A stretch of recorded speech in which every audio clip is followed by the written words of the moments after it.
Hello दोस्तों, my name is Rahul Rathore and मेरे YouTube channel में आपका बहुत बहुत स्वागत है। और मैं आपको एनसीईआरटी मैथ्स स्टार्ट कर रहा हूं, जो कि क्लास 9th और 10th का रहेगा। तो ये जो भी मेरे वीडियोस रहेंगे, ये आप वीडियोस के फॉर्म में आपको कोचिंग करने की आवश्यकता नहीं पड़ेगी और टोटली ये फ्री ऑफ कॉस्ट रहेंगे। तो दोस्तों, हम ज़्यादा बात ना करते हुए स्टार्ट करते हैं एनसीईआरटी मैथ्स कक्षा 9 का चैप्टर 2 पॉलिनोमियल।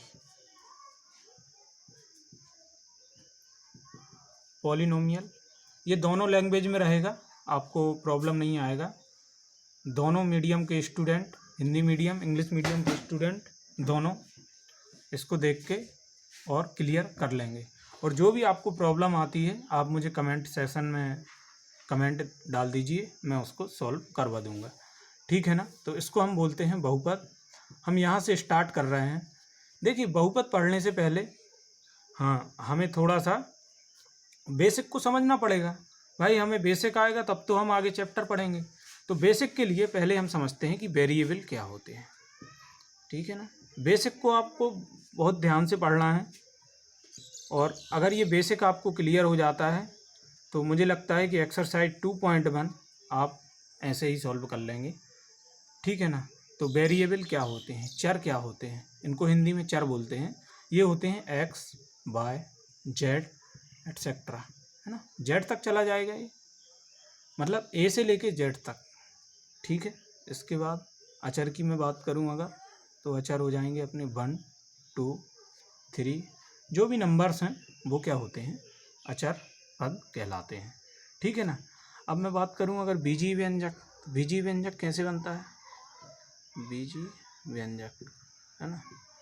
बीजीय व्यंजक कैसे बनता है, चर और अचर का क्या, मल्टीप्लाई, है ना।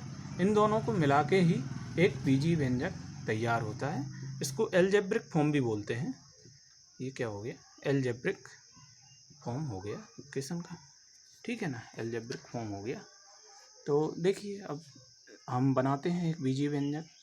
एक एग्जांपल ले लेता हूँ मैं, जैसे कि मैंने लिया 2x²। ये क्या है, ये एक बीजीय व्यंजक है। कैसे है बीजीय व्यंजक, ये आपको जो 2 दिख रहा है ये क्या है, ये एक अचर पद है ना। और ये x क्या है, x एक वेरिएबल है, या हिंदी में इसको बोलें तो x क्या है, चर पद है। ठीक है। हम चलते हैं, इतना आपको समझ में आ गया होगा। तो हम देखते हैं कि पॉलिनोमियल क्या है। पॉलिनोमियल की डेफिनेशन देखते हैं। पॉलिनोमियल के लिए जैसे कि मैंने एक एग्जाम्पल से समझते हैं। जैसे मैंने लिखा 5x² + 2x + 1। ठीक है। ये क्या है, यह एक बहुपद है, यह एक बहुपद है। लेकिन कैसे, तो इसकी डेफिनेशन को, बहुपद की डेफिनेशन को समझने के लिए आपको थोड़ा सा और बेसिक में ले चलता हूँ। मैं आपको बताता हूँ पूर्ण संख्या क्या होती है। देखते हैं पूर्ण संख्याएं, है ना। इनको इंग्लिश में होल नंबर्स बोलते हैं, होल नंबर्स। ठीक है। होल नंबर क्या होते हैं, होल नंबर होते हैं 0, 1, 2, 3, 4, ऐसा ही जो भी हमारे नंबर्स हैं, 0 को मिला के सभी पूर्ण संख्याएं होती हैं। ठीक है। अगर कोई आपसे पूछ ले प्राकृत संख्या क्या होती है, तो आप 0 को छोड़ देना। 0 को छोड़ के जितनी भी संख्याएं होंगी वो प्राकृत संख्याएं हो जाएंगी। ठीक है ना।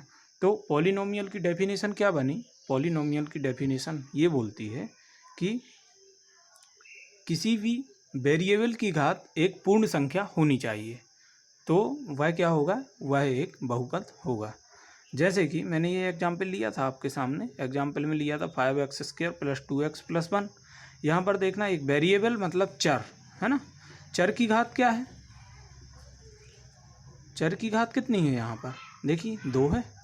चर की घात 2 है तो डेफिनेशन क्या बोली मैंने पॉलिनोमियल की कि किसी भी वेरिएबल या चर की घात कितनी होनी चाहिए, किसी भी चर की घात एक पूर्ण संख्या होनी चाहिए। पॉलिनोमियल की डेफिनेशन क्या बोलती है कि चर की घात एक पूर्ण संख्या होनी चाहिए, उसे हम बहुपद कहते हैं। अब आपको ये क्लियर हो गया होगा, बहुपद कहते हैं, इतना क्लियर हो गया होगा आपको।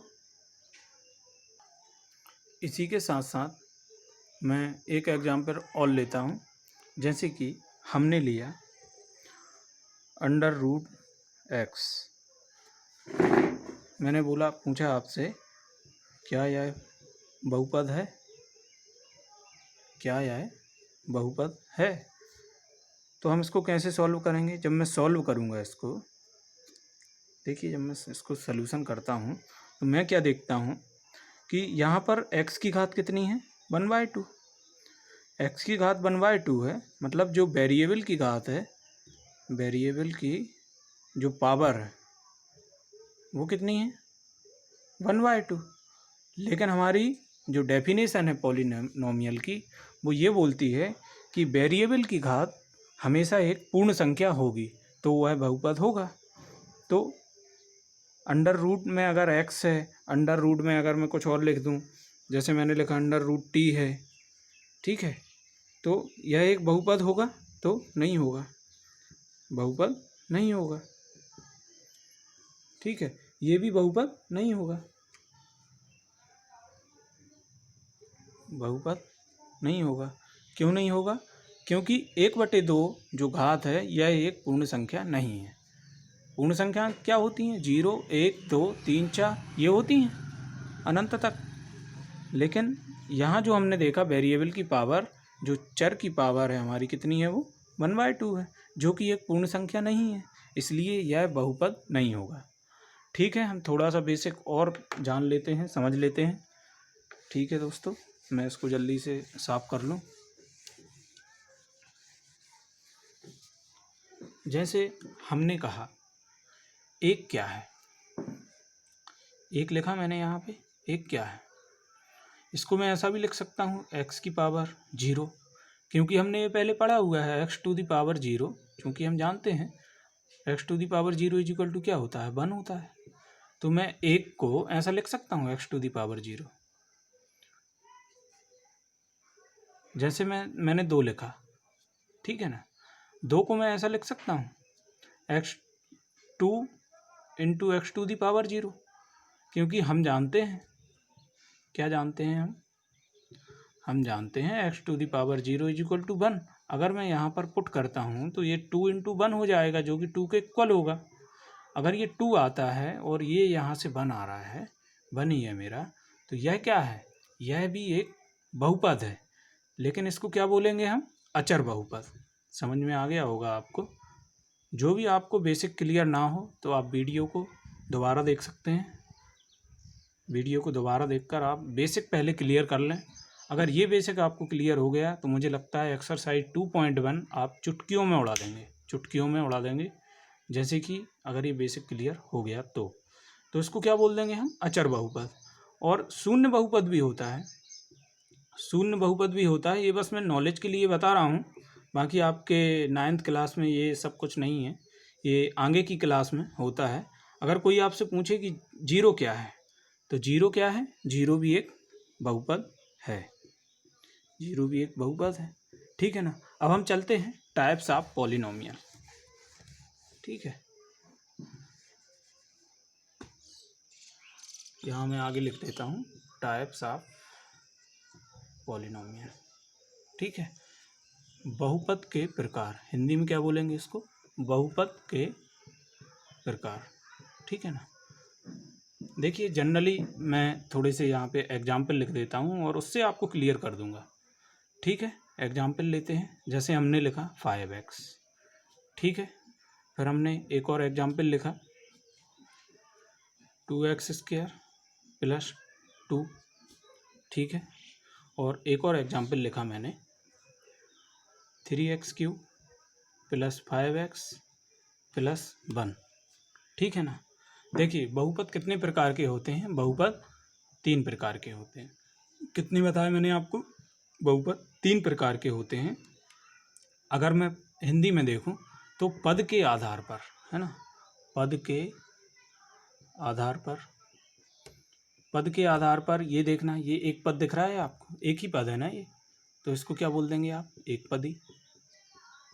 ठीक है, ये देखिए इसमें 2 पद हैं, एक ये हो गया, एक ये हो गया, तो इसको क्या बोल देंगे आप, द्विपदी। ठीक है, और इसमें देखना 3 पद हैं, 1 2 और ये तीसरा, 3 पद हैं, तो इसको क्या बोल देंगे आप, त्रिपदी बोल देंगे। ठीक है ना। और अगर इंग्लिश की मैं बात करूं तो एक पदी को क्या बोलते हैं, मोनोमियल, है ना, मोनोमियल।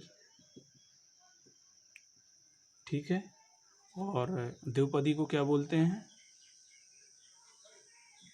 बायोनोमियल। और त्रिपदी को हम क्या बोलेंगे, ट्राइनोमियल।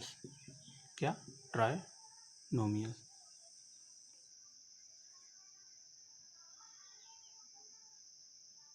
ट्राइनोमियल, ठीक है, ये हो गया ट्राइनोमियल।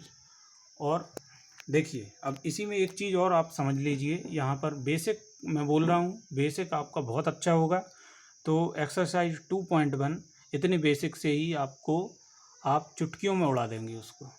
ठीक है, मैं इसके बाद थोड़ा सा और समझा देता हूँ। देखिए यहाँ पर हम घात देखते हैं, ठीक है ना। अच्छा, इसको और थोड़ा सा और बेसिक देख लें, ये क्या है, एक चर वाला बहुपद है, क्योंकि इसमें एक ही चर है। देखिए जैसे मैंने लिखा y² + 2x + 3t, ठीक है ना। तो ये जो बहुपद का जो एग्जाम्पल दिया है मैंने आपको, ये एक एग्जाम्पल लिखा मैंने। अब ये क्या है,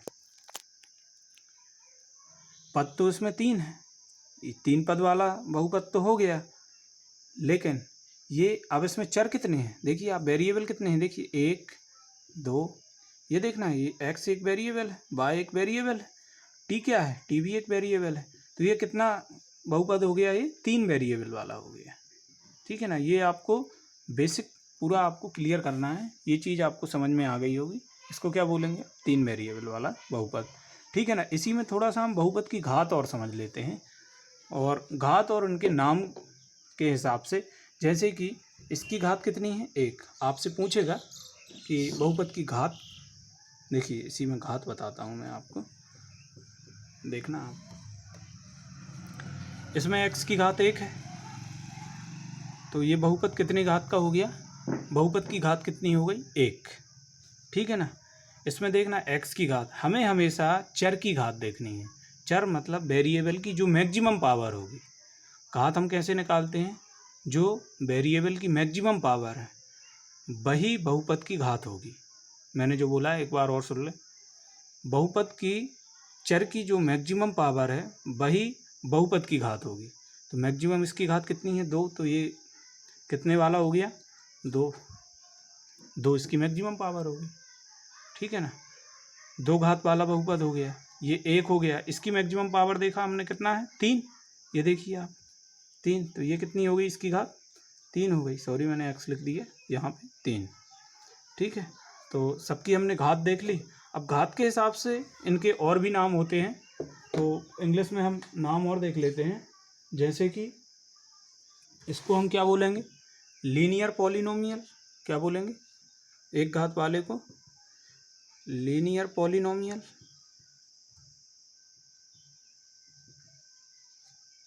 लीनियर पॉलिनोमियल हो गया। इसको देखिए 2 घात है, तो इसको क्या बोलेंगे, क्वाड्रेटिक, है ना। मैं पूरा लिख देता हूँ आपको,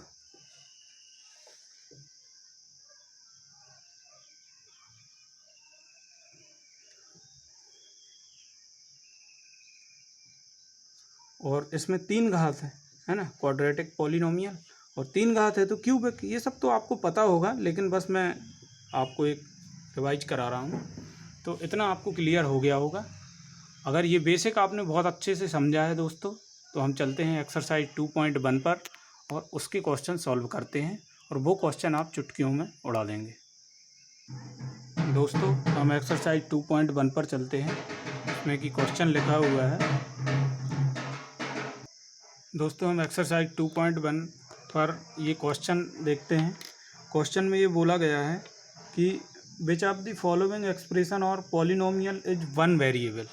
मतलब ये जो क्वेश्चन है कौन से एक वेरिएबल वाले बहुपद हैं और जो नहीं हैं उनको हमको उसमें लिखा है कि state reason for your answer. आपको कारण सहित उत्तर देना है। ठीक है दोस्तों, तो हम सॉल्व करते हैं। तो ये जो मैंने बेसिक बताया है उससे आप इसको देखो चुटकियों में सॉल्व कर लेंगे। जैसे कि इसमें लिखा है 4x² - 3x + 7, क्वेश्चन नंबर 1 है। इसमें क्या लिखा है कि पॉलिनोमियल इज वन वेरिएबल। ये देखिए आप, यह एक बहुपद है और एक वेरिएबल वाला बहुपद होगा ये, क्योंकि इसमें x एक वेरिएबल है, एक ही वेरिएबल है। तो आप क्या लिख देंगे, यह एक बहुपद है। आंसर में आप लिख देना, क्या लिखेंगे आप, यह एक बहुपद है, यह एक वन वेरिएबल वाला बहुपद होगा, ऐसा लिख दीजिए, या फिर ऐसा लिख दीजिए यह एक बहुपद है। ठीक है, एक वेरिएबल है इसमें, है ना, एक वेरिएबल। ठीक है, ये मैंने बता दिया है, ये आपको लिखना है ना। जो मैं बोल रहा हूँ वो आपका आंसर होगा। ठीक है, अब इसको देखते हैं ये बहुपद है कि नहीं। ठीक है, सेकंड में क्या बोल रहा है, y² + √2। यह भी क्या होगा, यह भी बहुपद होगा, यह भी बहुपद होगा। ठीक है ना, ये भी एक वेरिएबल वाला होगा दोस्तों। आप लिख लेना वन वेरिएबल, है ना। पूरा जो मैं बोल रहा हूँ उसको आपको ध्यान से सुनना है, वही आपका आंसर होगा। ठीक है ना। अब देखिए यहाँ पे √2 में आप कंफ्यूज नहीं होना। √2 में कैसे कंफ्यूज नहीं होना, हमने क्या बोला था आपसे कि हमें देखना है वेरिएबल की घात क्या है। वेरिएबल की घात देखिए, यहाँ पर 2 तो कोई वेरिएबल नहीं है, 2 की घात 1/2 है, लेकिन y की जो घात है वो कितनी है, 2 है, और वेरिएबल एक ही है। तो यह भी एक बहुपद होगा। और यहाँ पर बहुपद की डेफिनेशन क्या होगी, देखिए बहुपद की घात एक पूर्ण संख्या है। यहाँ देखिए बहुपद की घात 1 आ रही है, यहाँ पर बहुपद की घात 2 आ रही है। मैक्सिमम घात वाला बहुपद तो ये 2 का ही होगा। अगर कोई आपसे घात पूछे तो इसकी घात कितनी हो गई, 2। ठीक है, तो बहुपद की घात एक पूर्ण संख्या होनी चाहिए, ये एक पूर्ण संख्या है, इसलिए यह एक बहुपद होगा, वो भी एक वेरिएबल का। ये भी क्या होगा, एक वेरिएबल का बहुपद होगा। ठीक है ना। अब थर्ड क्वेश्चन पे चलते हैं दोस्तों। देखना थर्ड में क्या लिखा हुआ है। थर्ड में लिखा है 3√2 + t√2। जो मैंने बेसिक बताया था वो आपको क्लियर है, तो आप इसको चुटकियों में कर लेंगे। देखिए यहाँ पर वेरिएबल की घात कितनी है, देखिए आप, t की घात कितनी है, 1/2। क्या 1/2 एक पूर्ण संख्या है, नहीं है, 1/2 पूर्ण संख्या नहीं है। ये मैंने आपको बेसिक जब बताया था तो बताया था। जब पूर्ण संख्या नहीं है तो क्या यह बहुपद होगा, नहीं होगा। आप लिख देंगे आंसर में कि ये बहुपद नहीं होगा। ठीक है ना। क्यों नहीं होगा, क्योंकि बहुपद की घात, क्या लिखेंगे आप, सॉरी, यह बहुपद इसलिए नहीं होगा क्योंकि इसमें जो वेरिएबल की घात है वह एक पूर्ण संख्या नहीं है, एक पूर्ण संख्या नहीं है। पूर्ण संख्या क्या होती है, मैंने क्या बताया था आपको, 0, 1, 2, 3। यहाँ पर 0, 1, 2, 3 में क्या 1/2 आ रहा है, नहीं आ रहा ना। क्लियर हो गया होगा आपको। अब मैं नेक्स्ट क्वेश्चन पे चलता हूँ। अगर क्लियर नहीं होता है आपको तो वीडियो को आप रिपीट करके देखें। ठीक है, अब इसको जैसे मैं सॉल्व करता हूँ तो ये क्या लिखा है, y + 2, और जब मैं इस y को ऊपर ले जाऊँगा तो ये क्या हो जाएगा, y - 1। अब देखो बहुपद की डेफिनेशन क्या बोलती है, बहुपद की डेफिनेशन बोलती है कि वेरिएबल की घात हमेशा एक पूर्ण संख्या होनी चाहिए, जो कि -1 एक पूर्ण संख्या नहीं है। तो यह भी क्या होगा भाई, यह भी एक बहुपद नहीं होगा। आपको लिखना है कि यह बहुपद नहीं होगा। क्यों नहीं होगा, वो कारण मैंने आपको बता दिया है। समझ में नहीं आता है तो आप वीडियो को रिपीट करके देखें, आपको एक ही बात में क्लियर हो जाएगा। अब फिफ्थ क्वेश्चन देखते हैं। फिफ्थ क्वेश्चन में देखिए, ये तो 3 वेरिएबल वाला बहुपद हो गया, है ना, बहुपद है, होगा, लेकिन कितने वेरिएबल, 3 वेरिएबल, है ना, 3 वेरिएबल वाला ये बहुपद होगा। ठीक है ना। अब क्वेश्चन नंबर हम, ठीक है दोस्तों, ये पार्ट 1 हो गया, क्योंकि वीडियो ज़्यादा लंबा ना हो इसलिए मैं एक्सरसाइज 2.1 के बाकी के क्वेश्चन पार्ट 2 में करवाऊँगा। और जो भी आपको डाउट आते हैं आप कमेंट सेशन में ज़रूर डालें। ठीक है दोस्तों, बहुत बहुत धन्यवाद। और मेरे चैनल को सब्सक्राइब करना है और वीडियो को लाइक करना ना भूलें। और जो भी आपका डाउट है कमेंट में ज़रूर डालें। यह कोचिंग क्लास पूरी तरह से फ्री ऑफ कॉस्ट है। ठीक है दोस्तों, बहुत बहुत धन्यवाद।